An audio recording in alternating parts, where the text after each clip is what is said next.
Hey guys, welcome back to my channel. My name is Jerica and I make soap and bath bombs as a small business, but also as a YouTuber here on YouTube. And today we are making a more natural bath bomb. We are making rose clay bath bombs, which are naturally colored from very pink clay. And I'm so excited to make this kind of bath bomb.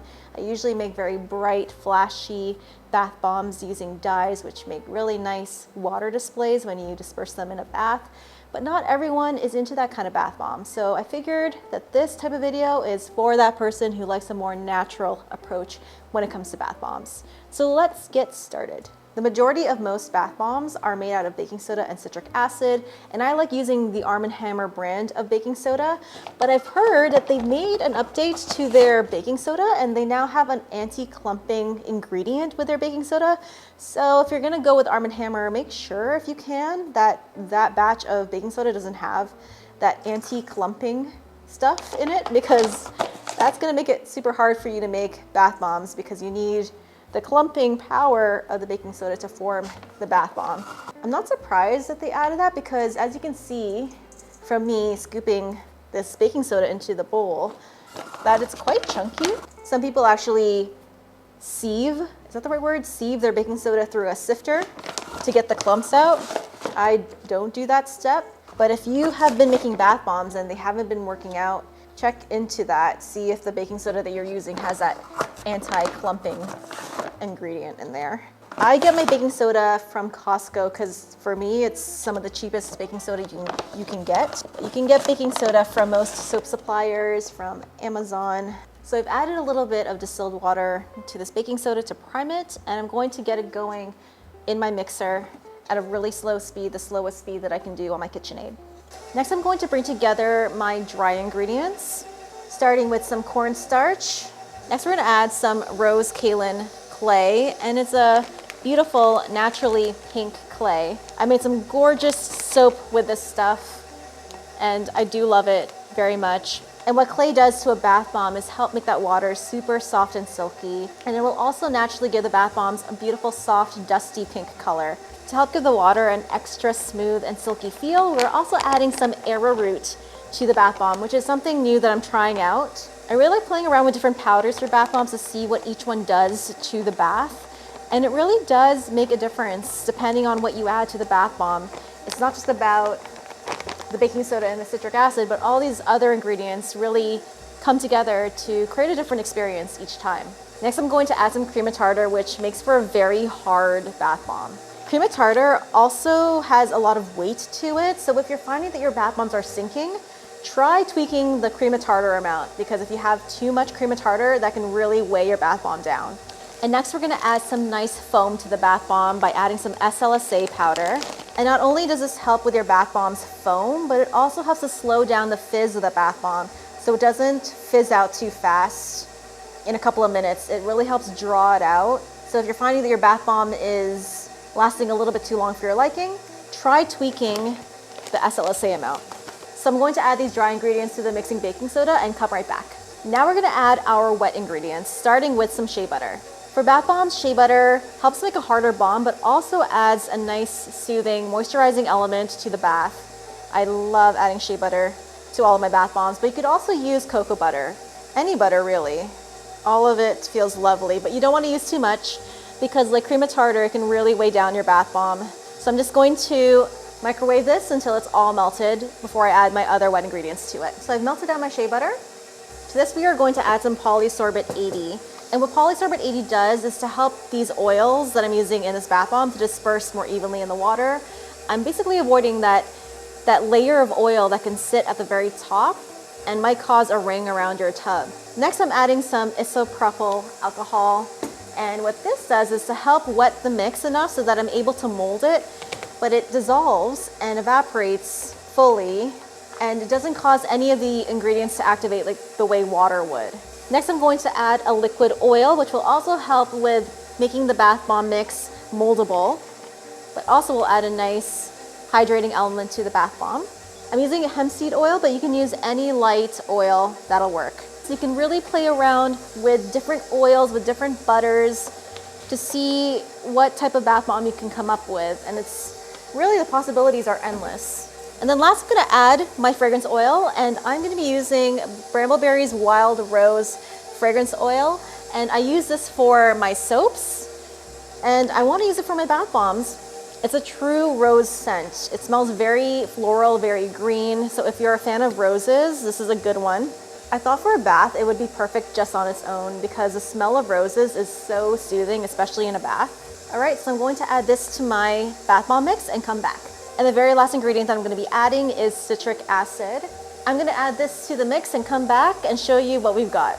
Okay, we are back, and this is the beautiful soft pink color that we are working with. And you can see that it is so feminine and so pretty and really matches the Wild Rose fragrance oil from Bramble Berry. I'm gonna transfer this to a wider bowl and begin pressing. So I will be using the bath bomb press today, and I love this machine so much. I really credit it for helping me become a bath bomb business because I was able to make bath bombs way quicker than hand pressing them. And I'm gonna be using their medium round mold, which looks like that. So to mold these bath bombs, I'm going to add the smallest sprinkle of rose buds to the top. Now you don't want a ton of botanicals when it comes to your bath bombs. It can be pretty seeing petals floating in the bath, but you have to remember at the end of the bath, the customer has to clean all that up. So you don't want to leave them with a huge mess, unless your customer is into that. But I found the majority of my customers like minimal cleanup after their bath. So to anchor those rose petals in place, I'm just going to quickly drop some mix in there and then start filling up. All right. And once I get to the top of the mold like that, I'm just going to leave a bit of a mound because the mold is round. So I want to have an even surface tension. I don't know if that's the right word for it. I'm just going to put the bath bomb in my mold.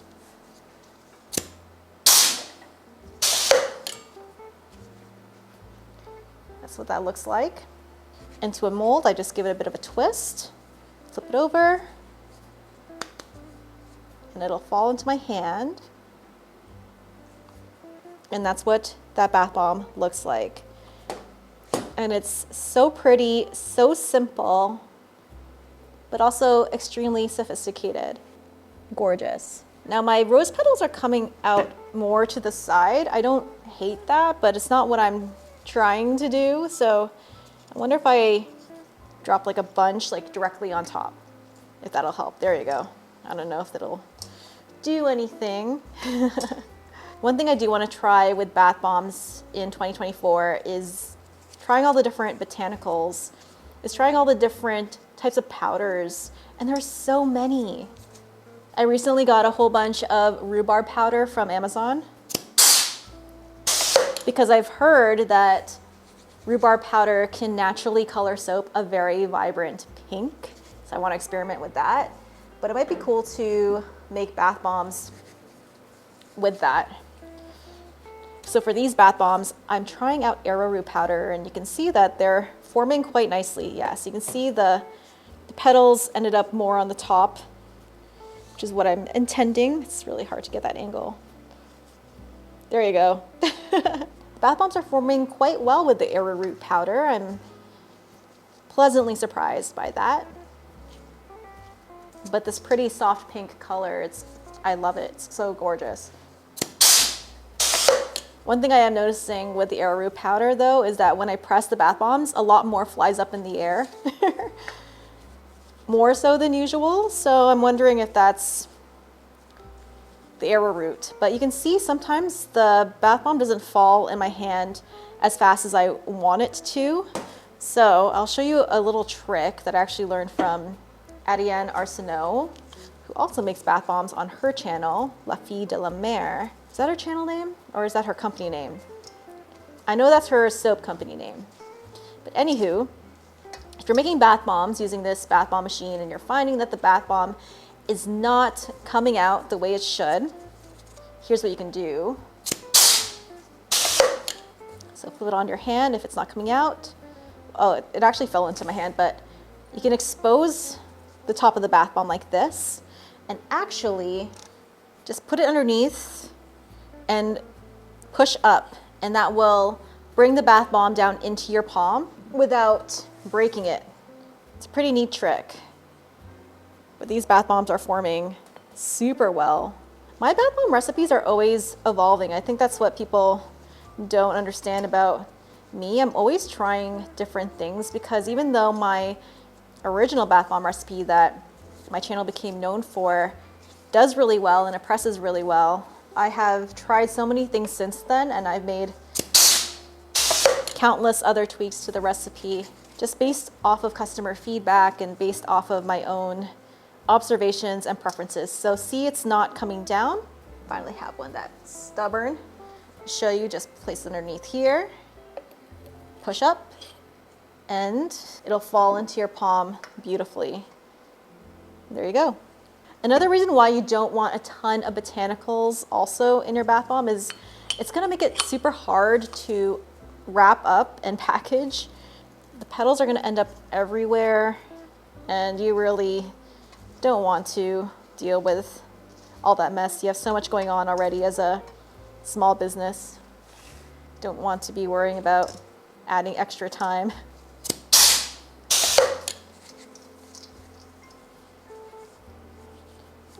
Nice. See, this one came super off to the side. Don't love that. I really do think that I will be offering more natural things on my website. I think my branding kind of speaks to that. I will always have brightly colored things, but I think more natural stuff like this is also a good offering and makes sense to my business.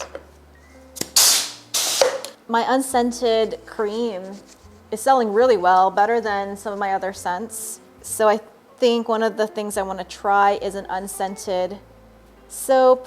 I don't know about an unscented sugar scrub. I don't know. But another thing I've been kind of playing around with in my mind when it comes to my business is maybe not having a set line or core line, maybe just changing it up constantly.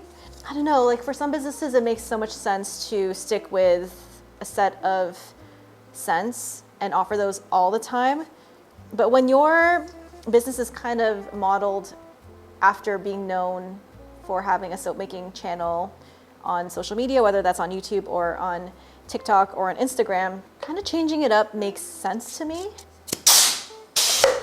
I have a lot of fragrance oils that I would love to get through, and if I have a core line, it's gonna be hard to get through those fragrance oils. And I've been offering a limited edition product, both in January and now in February, but I'm wondering if I should just create and put it out there. I did find that the business model that I tried out in January, where I had a release date and I had an unlimited number. I was just waiting to see the demand. Yeah, that business model was great because everyone who wanted that item could get it, but it was also really stressful at the same time. And I think it really burnt me out because once February rolled around, I was losing so much steam, which was really surprising to me. I thought that I really liked that business model, but I don't know. What I do know is that I love creating, I love pumping out products that are different and new. And I want to do this within reason as well. I don't want to keep making new products so that I end up with an inventory full of 20 cents. That's not what I want to do. I just want to be able to create products in scents that people like, and it might not be the same scent every time, but it'll be scents people enjoy. And another reason why I've come to that decision is because my golden bubble tier, where I send them a gift every month, people have been continuing that, and they get sent a different thing every time, and it's not products that I sell regularly in my business. It's unique things, and I think they've been enjoying that. I do like the idea of a theme, but that can also be super stressful too. I didn't want to go super February and Valentine's Day with these products. In the case that I have a lot of extra inventory, I want to still be able to sell even into March.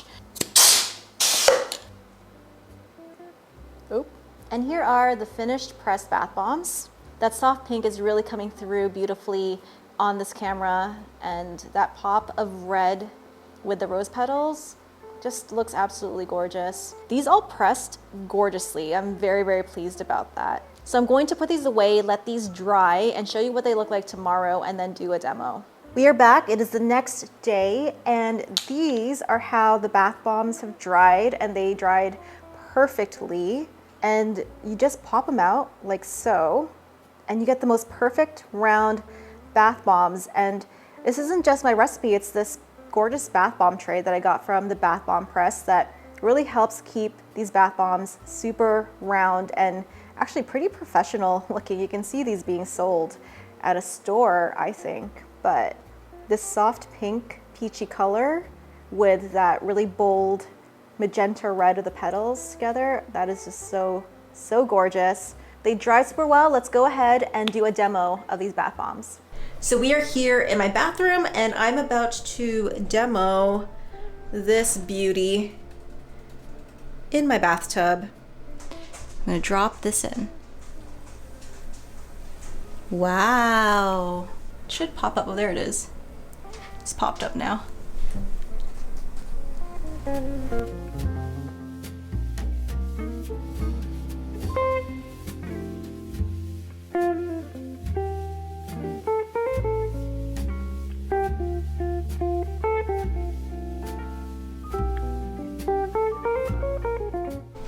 So here is the bath with the pretty rose petals throughout. And this bath bomb took about 5 minutes to get to the state where it is now, which I think is a good amount of time.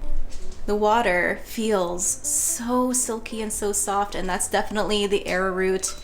It's the cornstarch, it's the clay, all of those elements together make for a soothing, relaxing bath. So that was the demo. My thoughts on this bath bomb, A+.